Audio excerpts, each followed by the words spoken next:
Bobo? Ano nga ba ang future na nag-aantay sa mga taong bobo? Pag hindi ka nag-aral, wala kang future. Anong gusto mong gawin sa sarili mo? Magpakawala ka? Pinag-aaral kita, huminto ka, hindi ka nag-aaral. Anong gusto mo magyari sa buhay mo?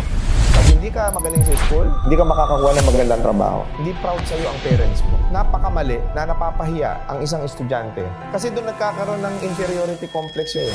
Kahit hindi kayo magaling sa eskwelahan, nadadaan sa sipag at syaga na magaling ka sa eskwelahan. But it doesn't guarantee na makakakuha ka ng success sa buhay mo kapag ka magaling ka sa school. Is an advantage sa buhay. Kailangan may kabobohan ka sa buhay para yumaman ka. Kasi kung hindi nila ako tinawag na bobo, hindi ako magiging si RDR ngayon. Yung pagiging bobo pala ang maglalagay sa akin kung nasaan man ako ngayon. That's the reason why naisip ko magsulat ng libro. At least merong isang bobo sa Pilipinas na nakapagbago ng buhay ng maraming tao. It will change your life.